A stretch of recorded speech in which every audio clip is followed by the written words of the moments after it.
नमस्कार। Loud India TV में आपका स्वागत है। इस समय सबसे ज्यादा अगर कोई प्रदेश चर्चा में है वो राजस्थान है और उसकी राजधानी जयपुर। राजनीति की करवटें अजीब अजीब तरह से वहां पर लोग लेते दिखाई दे रहे हैं। हमारे साथ आज राजस्थान के मैं शायद गलत कह रहा हूं, देश के मशहूर पत्रकार राजेंद्र छाबड़ा जी हैं। राजेंद्र छाबड़ा जी ऐसे पत्रकार हैं जिनके खाते में बहुत बड़ी बड़ी स्टोरी हैं। और आप अगर याद करें, जब हिंदी पत्रकारिता का या पत्रिकाओं का जमाना था, जब दिनमान था, धर्मयुग था, साप्ताहिक हिंदुस्तान था, रविवार था, उस समय के मशहूर रिपोर्टर्स में राजेंद्र छाबड़ा जी थे। और राजेंद्र छाबड़ा जी से मेरा परिचय रविवार में हुआ। रविवार से राजेंद्र छाबड़ा जी का उन्होंने जो रिपोर्ट लिखी, उन्होंने राजस्थान को अपनी आंखों से देखा। क्या हुआ, आवाज गड़बड़ हो रही है? नहीं, ठीक आ रही, नो प्रॉब्लम। ठीक आ रही।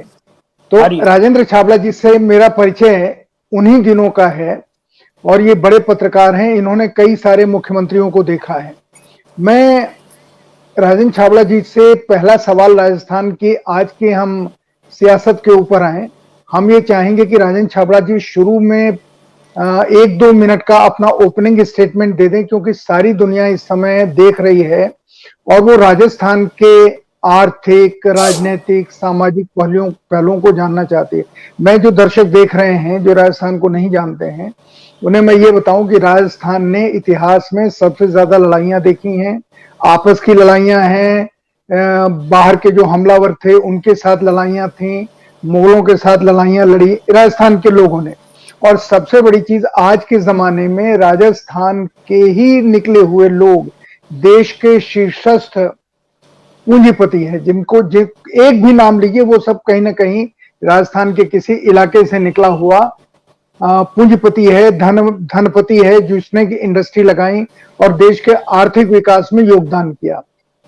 राजस्थान में कितना किया, ये अभी छाबड़ा जी से बात करेंगे कि इसका असर कोई राजस्थान पे पड़ा या देश को ही उसका फायदा मिला। तो राजेंद्र जी, मैं आपसे ये जानना चाह रहा हूं, शुरू में एक 2-3 मिनट का आप एक अपडेट दे दीजिए कि राजस्थान की पूरी तस्वीर लोग किस तरह से देखें। देखिए, राजस्थान को मरु प्रदेश कहा जाता है, रेगिस्तानी राजस्थान है ये। इसका आधे से ज्यादा हिस्सा खाली रेगिस्तान है। यहाँ पर पिछले 40 सालों से अकाल पड़ता रहा है, सूखा रहता है, बारिश बहुत कम आती है। यहाँ के 1 दर्जन जिले पूरे तरह से सूखाग्रस्त रहते हैं, पानी का हमेशा संकट रहा है। राजस्थान नहर आने के बाद में फिर भी थोड़ा पानी का संकट ठीक हुआ, लेकिन यहाँ राजस्थान में सबसे बड़ी समस्या पानी है। उसके बाद में राजस्थान, जैसा आप सब लोग जानते हैं, कि पिछड़ा प्रदेश माना जाता है। पिछले आज़ादी के बाद से पिछले 4 दशकों से राजस्थान को पिछड़ा प्रदेश देखा जाता है। यहाँ की इकोनॉमी बहुत पुअर है, गरीब प्रदेश है। यहाँ का ग्रामीण अंचल ज़्यादा है, शहरी अंचल कम है। यहाँ के राजनीति भी यहाँ बहुत पिछड़ी है। आपने देखा होगा पिछले 40 वर्षों में कभी भी केंद्र में राजस्थान का प्रतिनिधित्व बहुत कम रहता है, क्योंकि राजस्थान को कभी अहमियत न आर्थिक तौर से मिली, न सामाजिक तौर से मिली, न राजनीतिक तौर से मिली। राजस्थान हमेशा नेग्लेक्टेड रहा है। अभी पिछले 2 दशकों से जरूर राजस्थान थोड़ा चर्चा में आया हुआ है। सबसे बड़ी समस्या यहाँ पर यह है कि पानी के साथ साथ गरीबी भी है। यहाँ उद्योग धंधे कम है। ये बात अलग है कि यहाँ से निकले हुए बिरला और सोमानी और ऐसे बड़े बड़े सेठ लोग जरूर बाहर चले गए हैं पिलानी से निकल करके, और आज देश में नाम कर रहे हैं। जिस तरह अंबानी आज नाम कर रहे हैं, उसी तरह से बिरला जी का नाम इस राजस्थान से ही जुड़ा हुआ है। अब आज की तारीख में जरूर राजस्थान में ऐसा कोई बड़ा कारखाना नहीं है। जो एक बड़ी रिफाइनरी हमारी बाड़मेर में जरूर लगी है, उससे हमको बहुत आशाएं हैं। तो अब यहाँ से एक सवाल पैदा होता है। आपने कई सारे मुख्यमंत्रियों को देखा। अगर मैं आपसे सवाल करूं कि जिन मुख्यमंत्रियों को देखना आपने शुरू किया और आज तक उनका रोल राजस्थान के विकास में या राजस्थान के लोगों की जिंदगी में उसको कुछ खुशहाल बनाने में रहा या नहीं रहा, मैं हरदेव जोशी जी से शुरू करता हूं। वहां से लेके आप अशोक गहलोत तक जितने मुख्यमंत्री रहे हैं, उनको आप कैसे आंकते हैं, उनको कैसे देखते हैं? या राजस्थान के लोग उन मुख्यमंत्रियों को कैसे देखते हैं, किसे याद करते हैं, किसे नहीं याद करते हैं? देखिए, मैं आप हरदीप जोशी जी की बात कर रहे हैं, मुझसे पहले जानना चाहूंगा, इस प्रदेश को सबसे ज्यादा यदि स्थायित्व दिया है या जिसको विकास में आगे बढ़ाया है, उनका नाम है मोहनलाल सुखाड़िया। मोहनलाल सुखाड़िया लगातार 17 वर्षों तक इस राजस्थान के मुख्यमंत्री रहे और उनके मुख्यमंत्री काल में इस राज्य ने प्रगति की है। ये हरदीप जोशी उसके बाद में आए हैं और हरदीप जोशी से लेकर आज तक 7 मुख्यमंत्री बदल गए। हरदीप जोशी के कार्यकाल में भी काफी स्थायित्व था, अच्छा प्रगति उन्होंने की, अच्छा शासन दिया, लेकिन उनके कार्यकाल में ये रहा कि वो 3 बार आए, 3 बार चले गए। बीच में कई मुख्यमंत्री बीच में आए, हरदीप जोशी के बाद में श्रीचरण माथुर आए, जगन्नाथ पहाड़ी आए, वगैरह वगैरह, ऐसी बरकतुल्ला खां आए। तो क्योंकि स्थायित्व नहीं मिल रहा, इसलिए मुख्यमंत्री काम नहीं कर पा रहे थे। भैरव सिंह जी भी आए, 3 बार वो मुख्यमंत्री रहे, लेकिन शुरू के पहला मुख्यमंत्री काल, दूसरा मुख्यमंत्री काल पूरा नहीं हुआ, उसमें वो बहुत अधिक कुछ नहीं कर पाए। लेकिन जो आखिरी का 3 मुख्यमंत्री काल था, उसमें जरूर उन्होंने स्थायित्व दिया। लेकिन क्योंकि राजनीतिक स्थायित्व नहीं होता, तो फिर प्रगति और विकास की बातें मुख्यमंत्री नहीं कर पाते। हाँ, पहले अशोक गहलोत 5 साल रहे, फिर वसुंधरा जी 5 साल रही, फिर अशोक गहलोत रहे और फिर वसुंधरा जी रही। तो मतलब जो 5-5 साल का ये जो पीरियड है पिछले 2 दशकों का, ये जरूर राजनीतिक स्थायित्व का रहा। इस कारण प्रदेश ने थोड़ी प्रगति की है और इसी कारण इसका आज पूरा देश में थोड़ा नाम आगे बढ़ा। राजस्थान के किस मुख्यमंत्री जी जी जी आप पूरा करें। राजस्थान के किस मुख्यमंत्री की बात करते हैं तो वो तो मैं आपको कहूंगा मोहनलाल सुखाड़िया का ही योगदान सर्वाधिक रहा है। उसके बाद में जो मुख्यमंत्री आए हैं वो अपनी कुर्सी बचाने के चक्कर में ही लगे रहे। भैरव सिंह जी जैसे मैं बात कर रहा हूँ तो वो 2 टर्म तो खाली अपनी मुख्यमंत्री बचाने में लगे रहे। अशोक गहलोत भी आए तो पहला कार्यकाल जोड़ तोड़ करके उन्होंने बनाया, दूसरे कार्यकाल में वैसे रहा और तीसरा कार्यकाल तो आप देख ही रहे हैं। वसुंधरा जी के टाइम ये जरूर था कि उनके पहले वाले में और दूसरे वाले में कोई बगावत या उनकी कुर्सी को कोई खतरा नहीं रहा, इसलिए उन्होंने जरूर 5 साल और 5 साल में राजस्थान में थोड़ा प्रगति करके दिखाया। राजनीति राजस्थान में जातीय समीकरण क्या है, या वहां की राजनीति जाति आधारित है या जाति आधारित नहीं है? जैसे अक्सर कहते हैं बिहार, उत्तर प्रदेश जैसे राज्य जाति आधारित ड्रिवेन है, उनके लीडर्स जिसकी जाति का पूरा जाति आधारित है। अच्छा, पूरा जाति आधारित प्रदेश है ये। इस प्रदेश में 4 जातियां मुख्य तौर से प्रभावी हैं। एक है जाट, एक है मीणा, एक है गुर्जर, एक है राजपूत। ज्यादातर लड़ाई यहाँ जाट और मीणा में होती है और गुर्जर में होती है। इसलिए आपने देखा होगा इन तीनों ही जातियों का कोई भी मुख्यमंत्री पिछले राजस्थान 50 सालों में नहीं बना, क्योंकि यदि गुर्जर बनता है तो मीणा नहीं बनने देते, मीणा बनता है जाट नहीं बनने देते हैं। जाट, मीणा और गुर्जर की लड़ाई इस प्रदेश में बहुत ज्यादा रही है। इसलिए ज्यादातर या तो राजपूत मुख्यमंत्री बने हैं या फिर वैश्य बने हैं, कभी भी इन तीनों जातियों के नहीं बने। आज भी आप देख रहे हैं ज्यादातर लड़ाई और गुर्जर और जाट में हो रही है। जाट कभी मुख्य कांग्रेस के साथ हो जाती है, कभी कांग्रेस के पक्ष में हो जाती है। और तो सबसे ज्यादा जी जी जी कंटिन्यू करें। राजस्थान के पश्चिमी और दक्षिणी और उत्तरी राजस्थान इस तरह से बटे हुए हैं। एक पूरा जो मसूली राजस्थान है वो पूरा जाट आधारित है, उसमें सारे जाट ही जाट हैं। जो जयपुर से जुड़ा हुआ जो जिले हैं उसमें मीणा ज्यादा प्रभावित है। कुछ इलाकों में अलवर और हरियाणा से जुड़े जो जिले हैं वहाँ गुर्जर ज्यादा प्रभावित है। तो ये जिले इस तरह से और एक राजस्थान इस तरह से बटा हुआ जातिगत में, और इस जातिगत लड़ाई के कारण ही राजस्थान आगे बढ़ भी नहीं पा रहा है। हाँ संतोष जी, राजस्थान के विकास को लेकर के आपकी टिप्पणी क्या है कि ये केंद्र का सहयोग नहीं मिलता है जिसकी वजह से अस्थिरता होती है, या पैसा नहीं मिलता, या योजना नहीं है, या ब्यूरोक्रेसी एक तरीके से इनफेक्टिव है, या फिर पॉलिटिकल लीडरशिप के सामने कोई विजन ही नहीं है राजस्थान के विकास का? पॉलिटिकल लीडरशिप नहीं होती है। और दूसरा ये होता है कि राजस्थान का दुर्भाग्य रहा कि जब केंद्र में एक पार्टी की सरकार होती है, राजस्थान में दूसरी पार्टी की सरकार होती है। केंद्र में यदि कांग्रेस है, राजस्थान में बीजेपी है, केंद्र में बीजेपी, राजस्थान में कांग्रेस है। आज भी स्थिति देख रहे हैं, केंद्र में भाजपा है तो यहाँ कांग्रेस का शासन है। तो वो अगर केंद्र से आपका तालमेल नहीं बैठता है तो फिर आपको पैसा भी नहीं मिलेगा, आपकी योजनाओं को कोई भी आगे नहीं बढ़ेगा। हाँ, एक बात ये भी जरूर है कि यहाँ की ब्यूरोक्रेसी उतनी इफेक्टिव नहीं है कि वो आगे से आगे योजनाएं बनाए। इसमें राजनीतिक नेतृत्व की भी कमजोरी है। यदि राजनीतिक नेतृत्व ब्यूरोक्रेसी को चलाएगा तो योजनाएं बनेगी।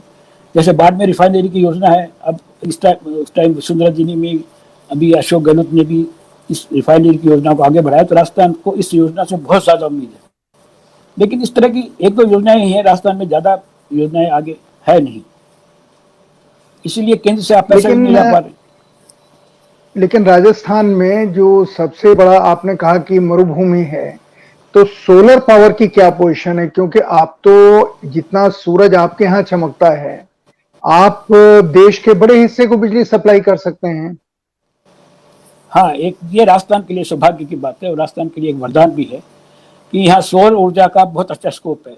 और अभी इस सरकार में, अशोक गहलोत के शासनकाल में ही सौर ऊर्जा के जो बड़े बड़े प्रोजेक्ट अडानी के साथ में और भारत सरकार के साथ में यहाँ लगाए जा रहे हैं, उससे न केवल राजस्थान को बल्कि पूरे भारत को राजस्थान सौर ऊर्जा दे सकता है। ये आप कह सकते हैं कि ये सौर ऊर्जा के मामले में राजस्थान को वरदान प्राप्त है और इस मामले में राजस्थान अब आगे बढ़ रहा है, बहुत तेजी से आगे बढ़ रहा है और देश में शायद इसी एक मामले में प्रदेश अग्रणी होगा सौर ऊर्जा। अगर ये भी हो तब भी राजस्थान का विकास की शुरुआत हो सकती है, क्योंकि पावर बहुत इंपॉर्टेंट चीज है। आप राजस्थान पैसा भी कमा सकते हैं। हाँ, राजस्थान में पानी नहीं है लेकिन बिजली है, ये बड़ा एक अजीब संयोग है, क्योंकि यहाँ सौर ऊर्जा का बहुत ज्यादा स्कोप है और पवन ऊर्जा भी, क्योंकि यहाँ रेगिस्तान में हवा भी चलती है, लेकिन पवन ऊर्जा सौर ऊर्जा दोनों ही ऊर्जा है और थर्मल पावर का भी अच्छा है, लेकिन पानी नहीं है। तो बिजली है, पानी है नहीं, इसलिए थोड़ा विकास में अड़चन आ रही है। तो जितने मुख्यमंत्री हुए हैं उन्होंने इस पानी की समस्या का, या रेगिस्तान न बढ़े, क्योंकि धीरे धीरे वो दिल्ली की तरफ भी बढ़ रहा है, जमीन बालू की होती जा रही है, इसके लिए किस मुख्यमंत्री ने सबसे ज्यादा या किस ब्यूरोक्रेट ने सबसे ज्यादा दिमाग लगाया या कोशिश की कि राजस्थान में पानी भी हो और रेगिस्तान का बढ़ाव भी रुके? देखिए, राजस्थान नहर जब बनी थी तो वो तो सपना मोहनलाल सुखाड़े ने देखा था, उसको आगे बढ़ाया कि सभी मुख्यमंत्रियों ने पहला चरण, दूसरा चरण, सारे चरण आने वाले मुख्यमंत्रियों ने किए। तो एक पानी का एक राजस्थान नहर वाला तो बहुत अच्छा काम हो गया। अब एक चंबल से पानी राजस्थान के दूसरे प्रदेशों में लाया जा रहा है, दूसरे जिलों में लाया जा रहा है, वो योजना भी लग रही है। वो उस योजना को भी 3 मुख्यमंत्रियों ने, अशोक गहलोत ने, फिर भैरव सिंह जी ने, फिर वसुंधरा जी ने, फिर अशोक गहलोत ने, वो योजनाएं मूर्त रूप ले रही है। तो हो सकता है पानी की समस्या थोड़ी हल हो जाएगी, लेकिन फिर भी पानी की समस्या राजस्थान में मूल है। तो लेकिन आपकी इस बातचीत से एक पॉजिटिव सिग्नल मिलता है। बाकी प्रदेशों में होता है कि एक मुख्यमंत्री ने कोई योजना बनाई, दूसरा मुख्यमंत्री आता है उसको रोक देता है फौरन, लेकिन आपके यहाँ पानी वाले सवाल के ऊपर सारे मुख्यमंत्री एक राय के रहे हैं, ऐसा लगता है। और उसका कारण है कि ये जो योजनाएं बनी है वो दीर्घकालिक है, 10 साल 15 साल, इसलिए एक मुख्यमंत्री आकर के अगर 5 साल कोई योजना आगे बढ़ गई है तो उसको रोकना बड़ा मुश्किल हो जाता है। हाँ, ये बात है कि पिछले 20 साल में 5 साल ये मुख्यमंत्रियों का कार्यकाल रहा है, लेकिन योजनाएं भी उसी हिसाब से 5 साल की योजना आगे बढ़ गई, थोड़ा 5 साल और बढ़ गई, तो बड़ी योजना है। इसलिए मुख्यमंत्रियों का पानी के मामले में ज़्यादा दखल नहीं है। तो अलग बात है कि निजी राजनीतिक कारणों से इस जिले को ज़्यादा पानी दे दिया, उस जिले को ज़्यादा पानी दे दिया नहर के जरिए, लेकिन जो बड़ी योजनाएं हैं उसमें ज़्यादा मुख्यमंत्रियों के कार्यकाल से फर्क नहीं पड़ रहा, वो योजनाएं बदस्तूर जारी है। अब अभी मैंने भी कहा, आपने भी उसको बताया कि राजस्थान ऐसा प्रदेश है जहां से निकले हुए व्यापारी उद्योगपति देश के पैमाने पर खड़े हुए छाए। बिरला जी का नाम लिया, कहा ही जाता था टाटा बिरला का देश है, 2 ही पूंजीपतियों के नाम होते थे जिनमें बिरला जी आपके यहाँ के थे। अभी लगभग जो टॉप लाइन के 15-20 हैं वो राजस्थान के ही हैं। जानना मैं ये चाहता हूं, इनका कोई रोल राजस्थान के विकास में रहा या नहीं रहा, चाहे वो शिक्षा हो, चाहे वो स्वास्थ्य हो, क्योंकि उद्योग तो सरकार की वजह से लग सकते हैं, लेकिन शिक्षा है, स्वास्थ्य है, ये तो इसमें इन लोगों का रोल हो सकता है समाज को आगे बढ़ाने में। क्या इन लोगों ने अपना रोल प्ले किया राजस्थान में, या उसको सिर्फ अपनी जन्मभूमि ही मानते रहे? नहीं, बिरला जी के लिए कह सकते हैं। बिरला जी ने राजस्थान में शिक्षा का बहुत प्रसार किया। पिलानी का जो बिरला इंस्टीट्यूट है वो पूरी तरह से बिरला जी का योगदान है और वो आज देश भर में उसका नाम भी है। इसलिए बिरला जी का योगदान रहा है शिक्षा के मामले में। और जो उद्योगपति सिंघानिया जी, उनका भी रोक रहा है, लेकिन ऐसा बहुत अधिक किसी उद्योगपति का राजस्थान में रोल रहा हो ऐसा है नहीं बिरला जी के अलावा। ये भी एक बाकी जो अंतर्विरोध है। उद्योगपति, हाँ वो राजस्थान से निकल के गए, लेकिन राजस्थान में उन्होंने अपना कोई बहुत ज्यादा योगदान किया नहीं, न शिक्षा के क्षेत्र में, न स्वास्थ्य के क्षेत्र में, न और किसी मामले में, बिरला जी के अलावा। राजस्थान में बीमारी सबसे ज्यादा कौन सी है जिसको जैसे पंजाब में इस समय कैंसर सबसे महत्वपूर्ण बीमारी के रूप में, वो पंजाब प्रदेश एक नेशनल कैपिटल हो रहा है, वो पूरा पंजाब कैंसर के मसले में। राजस्थान में कौन सी बीमारी प्रमुख तौर पर पाई जाती है? नहीं, ऐसा नहीं है, राजस्थान को इस मामले में वरदान हासिल है। किसी भी जिले में, किसी भी एरिया में कोई एक विशेष बीमारी ने कभी प्रकोप दिखाया हो या ज्यादा उसने लोगों को प्रताड़ित किया, ऐसा है नहीं। खाली एक अकाल से जो भुखमरी के मामला है वो राजस्थान में रहता है, लेकिन वो भी पॉलिटिकल होता है। अकाल जो बीमारी होती है वो उतनी, जिनको आप ये कह सकते हैं कि ये बीमारी ज्यादा फैल रही है। आज की बात अलग करते हैं, कोरोना की वो अलग चीज है। इस मामले में राजस्थान सौभाग्यशाली रहा कि किसी सौभाग्यशाली रहा है। अच्छा, आपने एक जिक्र नहीं किसी किया बीमारी ने यार हाँ जी, हाँ, बात पूरी कीजिए। राजस्थान इसी मामले में सौभाग्यशाली रहा कि कोई एक बीमारी किसी पर्टिकुलर एरिया में स्थायी रूप से जनरल हो या उसके कारण वो एरिया बदनाम हो, ऐसा है नहीं। राजस्थान के लोग बहुत मजबूत हैं, यहाँ के कदकाठी वाले लोग हैं, खाने पीने वाले लोग हैं, इसलिए हाँ, उनका इम्यूनिटी पावर बहुत ज्यादा है। इस मामले में राजस्थान आपने एक चीज का जिक्र नहीं किया, टूरिज्म का, क्योंकि राजस्थान सारी दुनिया में टूरिज्म के लिए मशहूर है। उसने राजस्थान को बहुत दिया भी है, विदेशी भी बहुत वहां जाते हैं, देश के लोग भी जाते हैं। अब तो इस समय तो टूरिज्म इंडस्ट्री की बिल्कुल कमर, मेरा ख्याल है टूट गई होगी इस समय। हाँ, इस टाइम राजस्थान टूरिज्म का बहुत बड़ा केंद्र रहा। देश में शायद दूसरे नंबर का प्रदेश माना जाता था पर्यटन के हिसाब से। यहाँ पर्यटन के स्थल भी बहुत ज़्यादा हैं और आर्थिक रूप से भी पर्यटन यहाँ का एक संबल रहा है।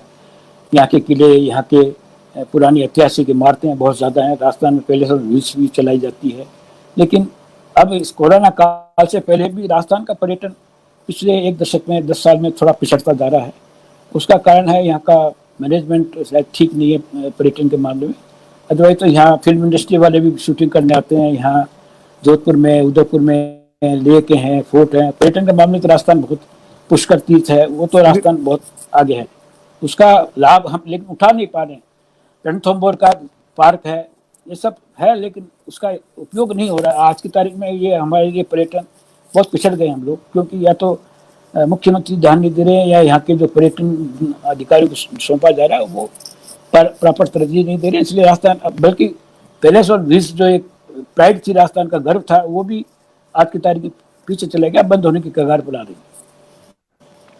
ये भी सचमुच दुर्भाग्य है कि जिस टूरिज्म के लिए सारी दुनिया राजस्थान आती है, राजस्थान की सरकार ही उसको सही ढंग से मैनेज नहीं कर पा रही है। हाँ, जो मैं जानना चाहता हूं, अब आपसे ये जानना चाह रहा हूं कि इस समय राजस्थान में जिस तरीके का क्राइसिस पैदा हुआ, पिछले सालों में किसी मुख्यमंत्री के समय इतना क्राइसिस नहीं पैदा हुआ। और आपके यहाँ तो जो आज का क्राइसिस है, मुख्यमंत्री और फिर उनके यहाँ से निकले हुए लोग, फिर भारतीय जनता पार्टी, उनका क्या रोल है, कुछ इसके बारे में बताएंगे? आज की जो राजनीतिक स्थिति है राजस्थान की। राजस्थान का आज का जो राजनीतिक माहौल है, राजनीतिक संकट है, वो शायद अभूतपूर्व है। ऐसा संकट राजस्थान में पहले कभी आया नहीं।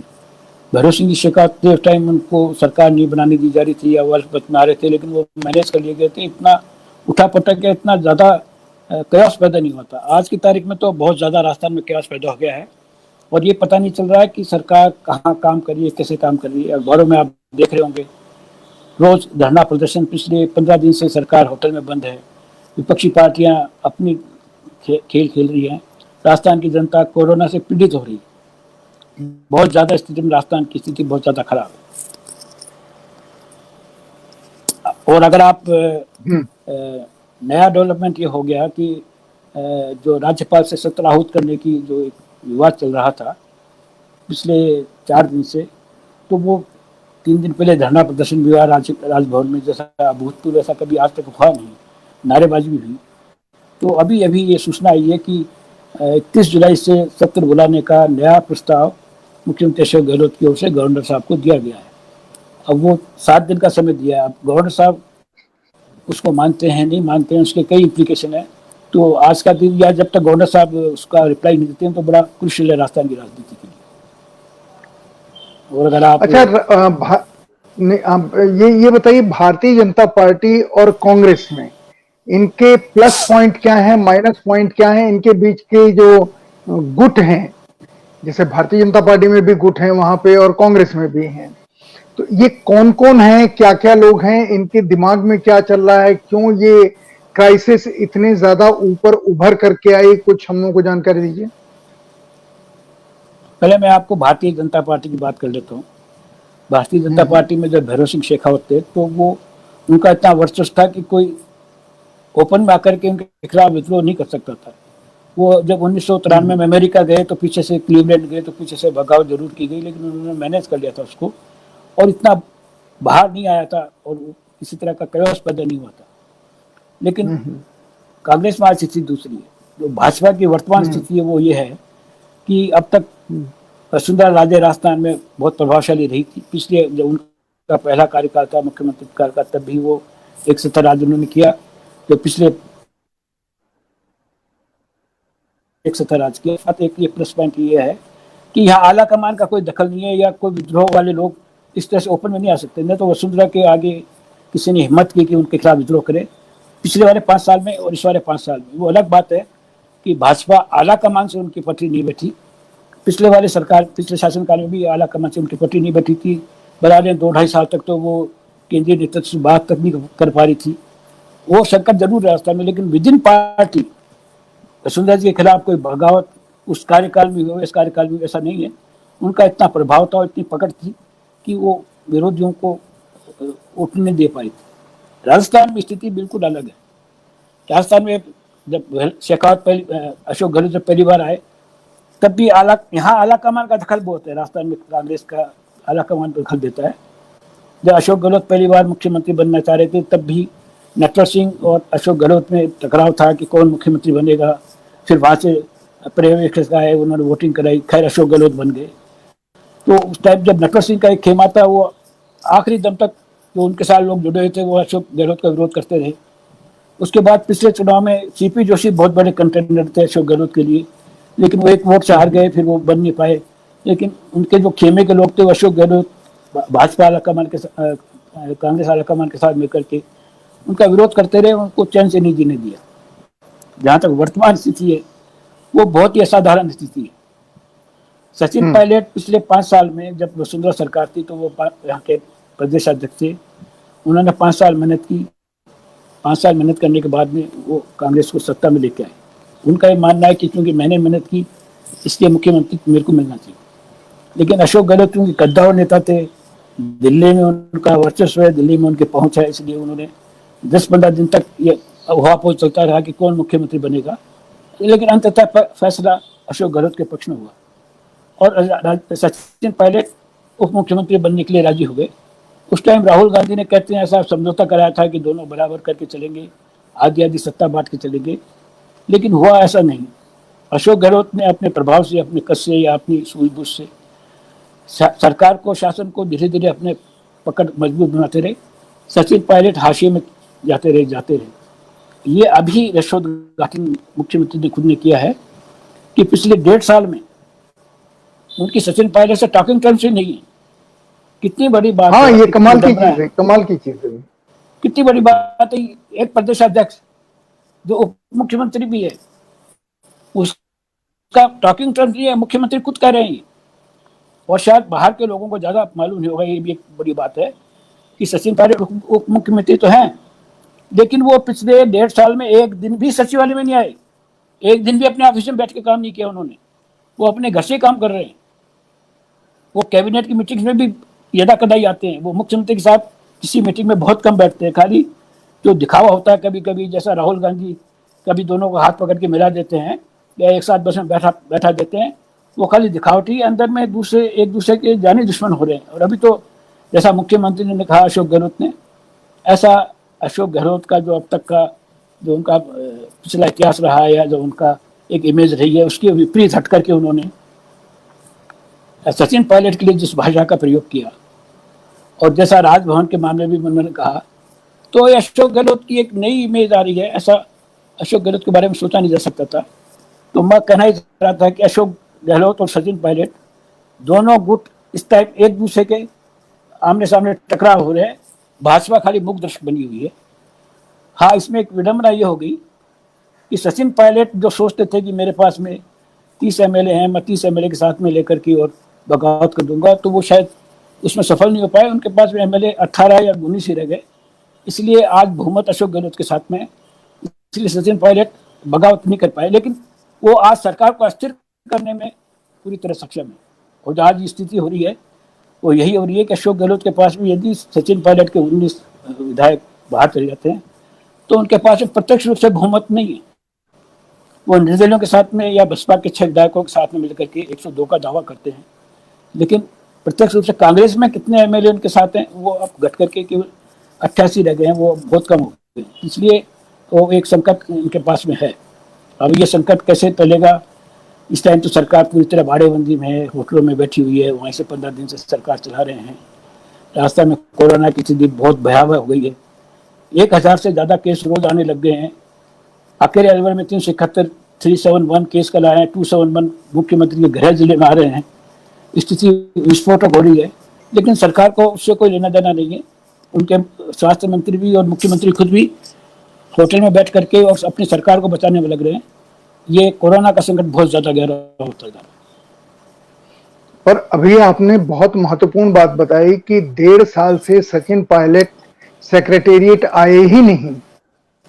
जी हाँ, बिल्कुल नहीं आए, बिल्कुल नहीं आए। तो और इस सिचुएशन पे कांग्रेस का जो सो कॉल्ड हाई कमान, नहीं, इसी संदर्भ में एक मैं रोचक तथ्य बता देता हूँ कि सचिन पायलट जब मुख्यमंत्री उप मुख्यमंत्री बने तो मुख्यमंत्री के हमारे यहाँ एक अलग खंड बना हुआ, मुख्यमंत्री का अलग एक बिल्डिंग है, मुख्यमंत्री भवन कहते हैं उसको। उसकी पहली मंजिल पर मुख्यमंत्री बैठते हैं, नीचे की मंजिल खाली है। सचिन पायलट ये चाह रहे थे कि नीचे की मंजिल में उनका ऑफिस हो। वो जब शपथ ग्रहण के बाद पहली बार सचिवालय में आए तो वो सीधा मुख्यमंत्री भवन में गए और उन्होंने ये इच्छा प्रकट की कि मैं इस नीचे की मंजिल में बैठूंगा। लेकिन तब अशोक गहलोत ने स्पष्ट मना कर दिया कि नहीं, आप इस बिल्डिंग में नहीं बैठेंगे, आपको अलग बिल्डिंग में बैठाना पड़ेगा। और जो ओरिजिनल सचिवालय की मूल बिल्डिंग थी उसमें जो पुराना मुख्यमंत्री का कार्यालय था उसको नए ढंग से सजाया गया। 2 महीने लग गए उसको सजाने में, उसको काफी खर्चा किया गया। लेकिन जब वो भवन बन रहा था तब तो सचिन पायलट उसको देखने आए, लेकिन वो बन के तैयार हो गए, उन्होंने उस तरफ मुँह ही नहीं किया। सचिवालय में आते ही नहीं है सचिन पायलट। कितनी बड़ी विडंबना है। 1.5 साल में एक बार भी मुख्यमंत्री सचिवालय में नहीं आए हैं। कल का दिन भाई राजस्थान की सियासत के लिए, पॉलिटिक्स के लिए बड़ा इम्पोर्टेंट है। सुप्रीम कोर्ट का डिसीजन आने वाला है। हाँ जी, इसका क्या असर पड़ेगा राजस्थान के जो एमएलएज हैं, मतलब कांग्रेस के दोनों गुटों के ऊपर? देखिए, अभी जो कानूनी स्थिति है वो तो आज की तारीख में सचिन पायलट के पक्ष में है। वो जो स्पीकर ने उनको नोटिस दिया था 19 विधायकों को कि आप इसमें नहीं आए, पार्टी की मीटिंग में नहीं आए, तो वो तो ये माना जा रहा है कि वो स्पीकर की प्रीव्यू के बाहर था, क्योंकि वो बाहर लागू नहीं होता। लेकिन जो स्पीकर महोदय थे वो अलग से अलग कानूनी पेश बदलते जा रहे हैं। वो 24 तारीख उनको लास्ट डेट दी थी। उस लास्ट डेट को जब सुप्रीम हाई कोर्ट ने जब निर्णय नहीं हुआ, आगे बढ़ाया, तो उन्होंने एक शब्द लिख दिया। पहले तो ऊपर लिखा कि स्पीकर महोदय हमारे आग्रह पर अपना जो नोटिस का डेट है वो आगे बढ़ा रहे हैं, लेकिन उन्होंने आखिरी में शब्द लिख दिया एज डायरेक्टेड, ये तारीख हम आगे बढ़ाते हैं। तो इस पर स्पीकर महोदय का ये कहना था कि मैं डायरेक्शन कैसे सोच सकता हूँ, मैं तो खुद ही अपने आप में एक पावर हूँ। उस मुद्दे को लेकर के वो सुप्रीम कोर्ट में चले गए। उनको उम्मीद ये थी कि सुप्रीम कोर्ट जैसे ही वो जाएंगे 10:30 बजे, 12 बजे उनके पक्ष में फैसला दे देगी। लेकिन सुप्रीम कोर्ट ने पहले कहा कि नहीं, आप रस्ते से आइए, आप रजिस्ट्रार के पास जाइए, अपना लगाइए केस।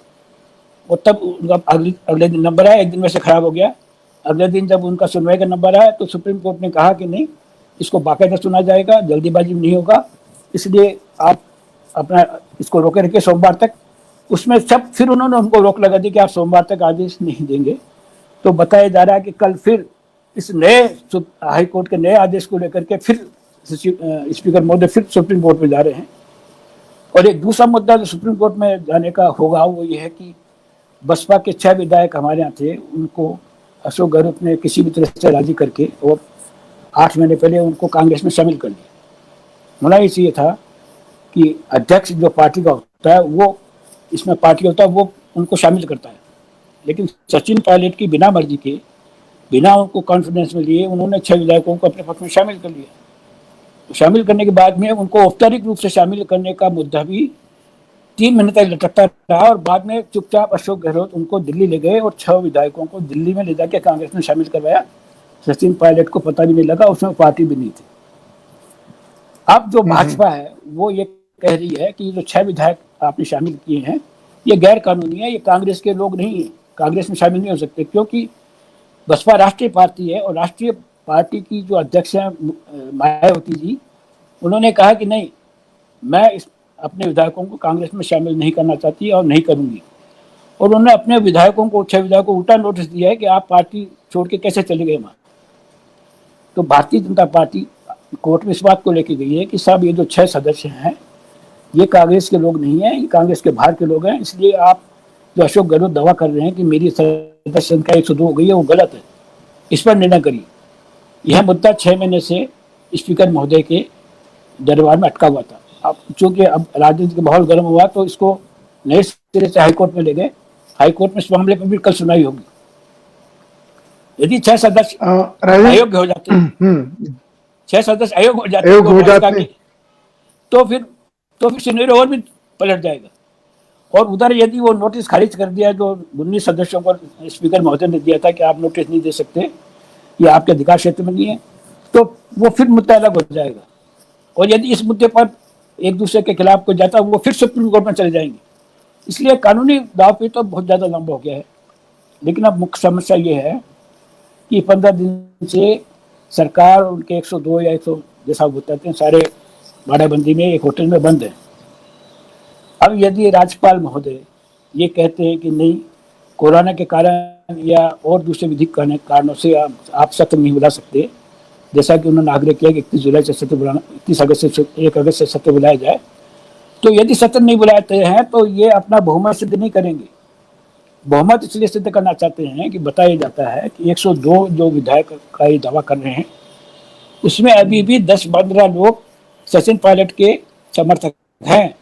जैसे ही बाड़ाबंदी खुलेगी वो पिंजरे में से भाग करके सचिन पायलट के पक्ष में चले जाएंगे।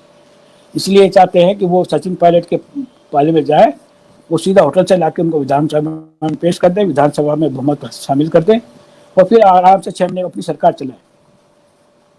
लेकिन इसमें राज्यपाल जी राज्यपाल अब एक पार्टी, लेकिन मुझे वही मैं जानना चाह रहा हूँ कि राज्यपाल को फ्लोर टेस्ट कराने में, अब जब संसद का अधिवेशन शुरू होने जा रहा है, लोकसभा का और राज्यसभा का, तो यहाँ पर उनको फ्लोर टेस्ट कराने में क्या परेशानी आ रही है? क्या लगता है आपको? राज्यपाल को परेशानी नहीं आ रही।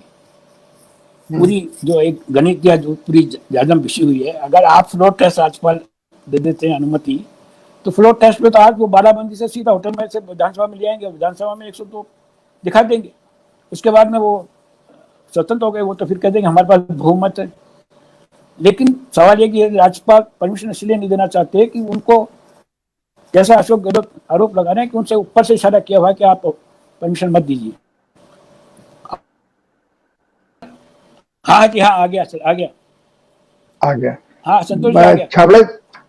तो छाबड़ा जी, मैं ये जानना चाह रहा हूं कि अगर मान लीजिए अशोक गहलोत जी हार जाते हैं और सचिन पायलट ने जो दावा किया है कि उनके पास 25 या 30 एमएलए हैं वो उनको हो जाते हैं, तो ये मैं जानना चाह रहा हूं बहुत इम्पोर्टेंट आपसे कि मुख्यमंत्री फिर कौन होगा? बीजेपी का होगा कि बीजेपी सचिन पायलट को मुख्यमंत्री बनाएगी? सचिन पायलट के हाथ में क्या आएगा? ये $1 मिलियन क्वेश्चन है सर। ये अभी तक भी गणित समझ में नहीं आ रही है कि सचिन पायलट की कार्ड्स क्या है, वो क्या कार्ड्स खेल रहे हैं। यदि 30 अगर डिप्टी चीफ मिनिस्टर ही उनको वहां रहना है छाबड़े जी, हाँ जी। अगर डिप्टी हाँ चीफ मिनिस्टर ही वहां रहना है तो वो तो यहाँ भी हो, राहुल और प्रियंका के पास जाकर के वो इसको लाइन अप मैनेज करने की कोशिश कर सकते हैं कि पावर डिस्ट्रीब्यूशन ठीक से हो जाए। उनके हाथ में क्या आने वाला है?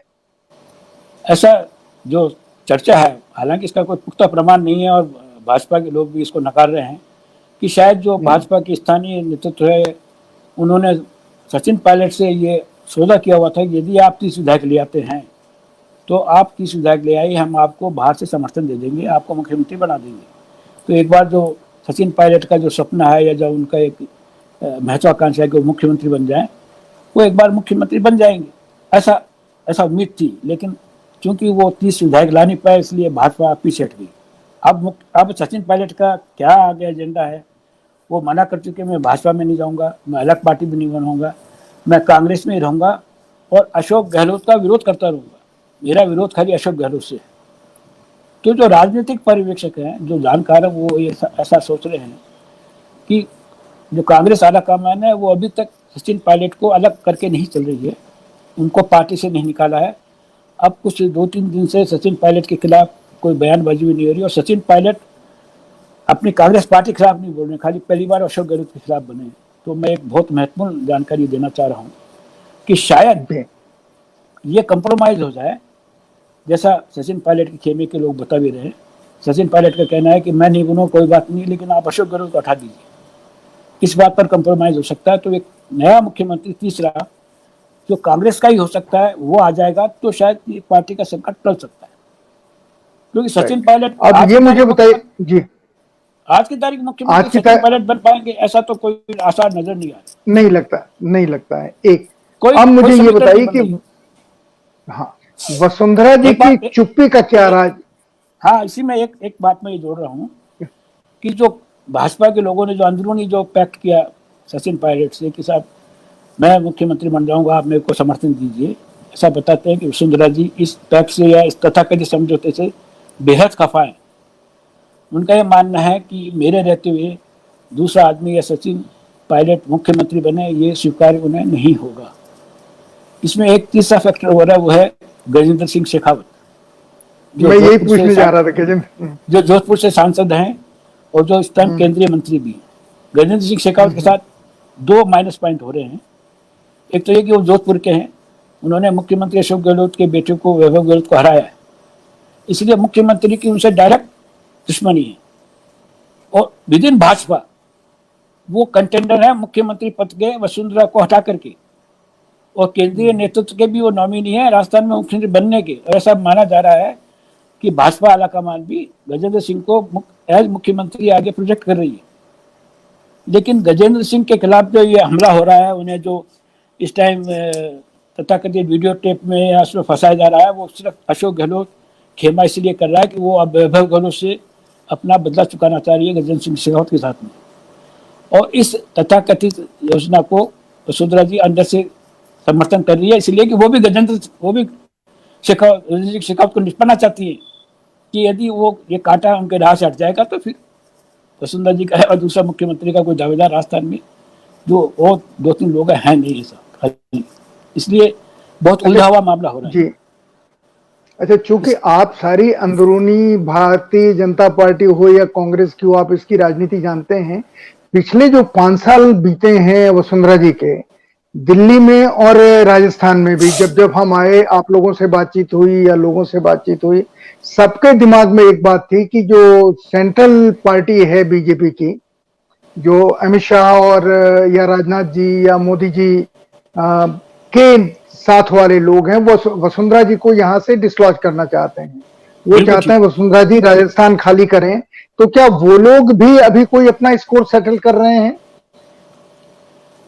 नहीं, वो लोग तो इसको सेटल करेंगे, लेकिन सवाल यह कि गजेंद्र सिंह शेखावत खुद इस तरह उलझ गए हैं, अब उनके खिलाफ इतना ज्यादा माहौल बन गया है। एक और कोई एक सोसाइटी का केस है पुराने जमीन का, जो जिसमें गजेंद्र सिंह शेखावत भी इन्वॉल्व है, वो कहते हैं काफी करोड़ों का घोटाला उन्होंने किया, वो केस भी अभी इमर्ज होकर आ गया है। तो गजेंद्र सिंह शेखावत की टेप कांड में या जिस तरह से जो अब उनकी सो कॉल्ड बदनामी हो रही है, उस कारण मैं नहीं लगता कि अब वो मुख्यमंत्री पद के इतने सशक्त दावेदार होंगे। तो एक तरह से वसुंधरा जी को ब्लेसिंग डिस्गाइज हो रहा है, जो गजेंद्र सिंह शेखावत के खिलाफ भी जो माहौल बन रहा है। अभी जो वसुंधरा जी के बाद में जो राजस्थान में भाजपा का नेतृत्व है, वो सतीश पूनिया अध्यक्ष, विलास चंद्र कटारिया विधानसभा में पार्टी के नेता और राजेंद्र सिंह राठौड़, ये 3 लोग मिलकर भाजपा के प्रवक्ता या भाजपा इनको माना जाता है। और एक तो वसुंधरा जी हैं। वसुंधरा पिछले 10 दिन तक बोली ही नहीं, लेकिन कहते हैं भाजपा आला कमान ने फिर ऊपर से उन पर दबाव डाला तो उन्होंने स्टेटमेंट दिया, लेकिन वो भी बहुत नापातुला दिया और फिर वो वापस चुप होकर बैठ गई। यदि वसुंधरा पूरे राजस्थान में भाजपा का चेहरा है या भाजपा का पूरा उनके प्रभाव है, तो वो उनको इस टाइम आगे आना चाहिए था, लेकिन वो चुपचाप अपने धौलपुर में बैठी हुई हैं, वो कुछ नहीं बोल रही हैं। और ये तीनों जो लोग हैं, यही लोग सारी लड़ाई लड़ रहे हैं। मेरा ये मानना है कि जो क्षमता, जो प्रभाव, जो सूझबूझ या जो कार्यशैली थी राजनीति की जो वसुंधरा जी की है, वो शायद इन तीनों लोगों के पास मिलकर के भी नहीं।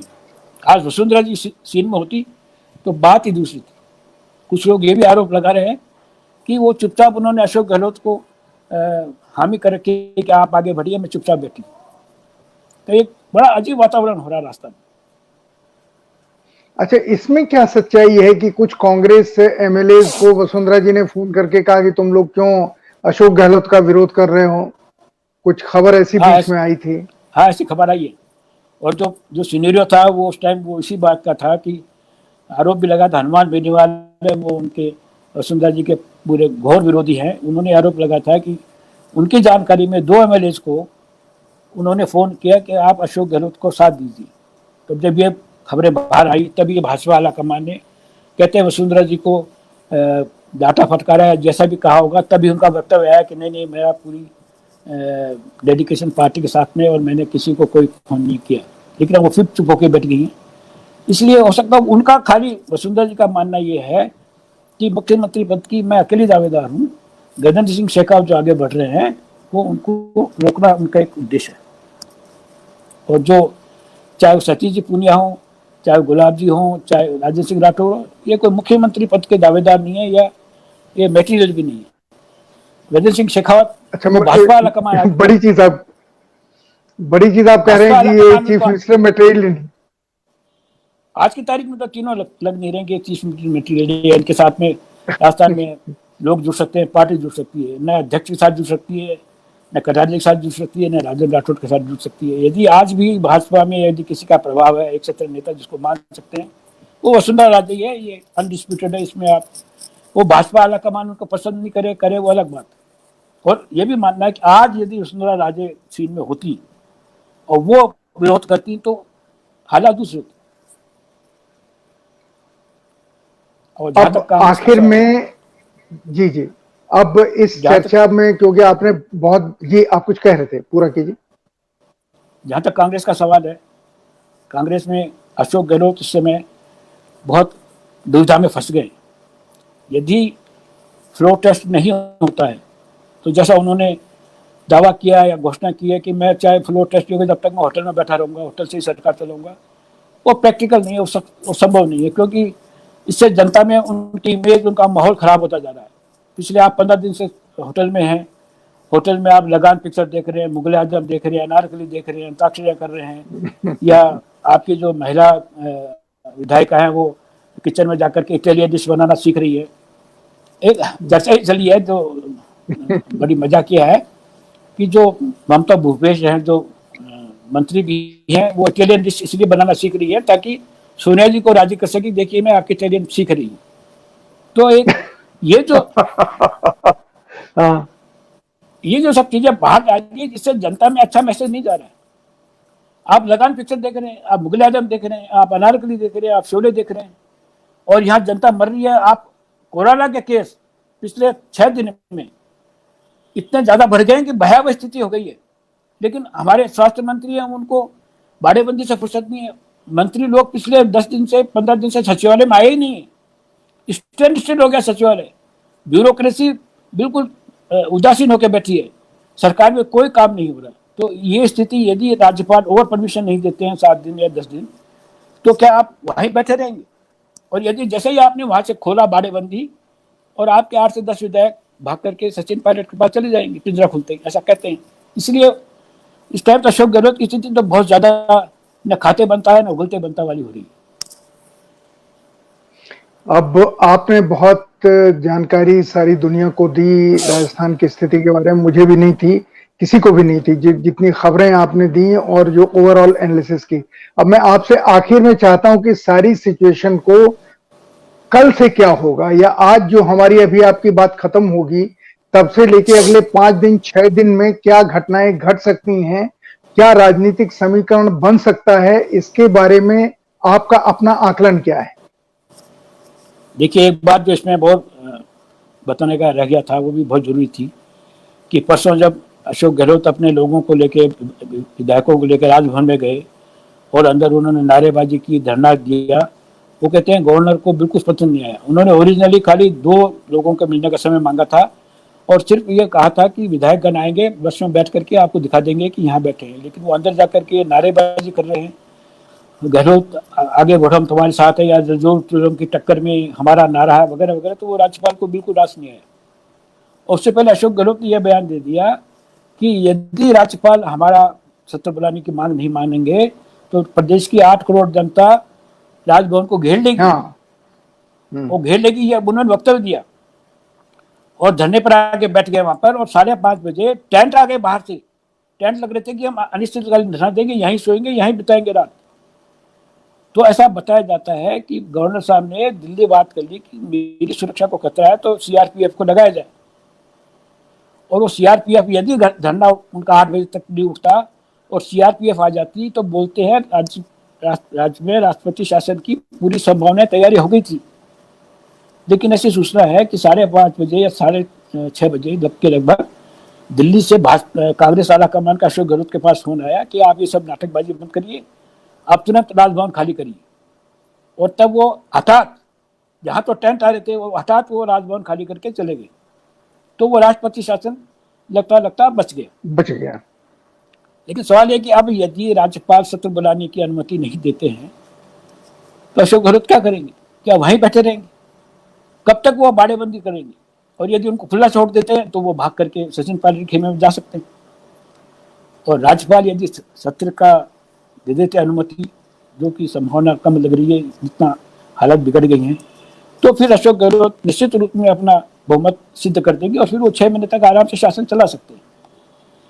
जहां तक राजनीतिक उठापटक का सवाल है, कौन मुख्यमंत्री बने नहीं बने, क्या होना चाहिए नहीं होना चाहिए, इसकी हकीकत यह है कि राजस्थान में जिस तरह से कोरोना फैल रहा है, जो राजस्थान की जनता पिस रही है, उसमें अशोक गहलोत बने चाहे कोई बने, लेकिन स्थायी मुख्यमंत्री अब बनना बहुत जरूरी है। यदि अशोक गहलोत ही विश्वास प्राप्त करके एक बार 6 महीने के लिए स्थायी रूप से मुख्यमंत्री बनते हैं तो राजस्थान जो कोरोना काल में बहुत पीछे चला गया है वो शायद कुछ रिकव हो सकता है, लेकिन हालत बहुत भयावह है। राजनीतिक अगर स्थिति नहीं आएगी तो राजस्थान में कोरोना इतना ज्यादा महामारी हो जाएगी कि उसको नहीं संभल पाएगा। आप बिल्कुल सही कह रहे हैं। और मैं एक टिप्पणी आपकी बात से निकाल रहा हूं कि अगर मान लीजिए अशोक गहलोत हार जाते हैं तो जो क्राइसिस आज कांग्रेस में है, कल वो भारतीय जनता पार्टी में शुरू हो जाएगा। हाँ, बिल्कुल हो जाएगा। कौन बनेगा मुख्यमंत्री अगर बनना है? नहीं, हारने की स्थिति तो कब आएगी? देखिए, हारने की स्थिति तो बड़ी मुश्किल है ना। क्या फ्लोर टेस्ट कराएंगे तो ही हारेंगे ना? फ्लोर टेस्ट मान लीजिए फ्लोर टेस्ट होता है, मान लीजिए फ्लोर टेस्ट होता है और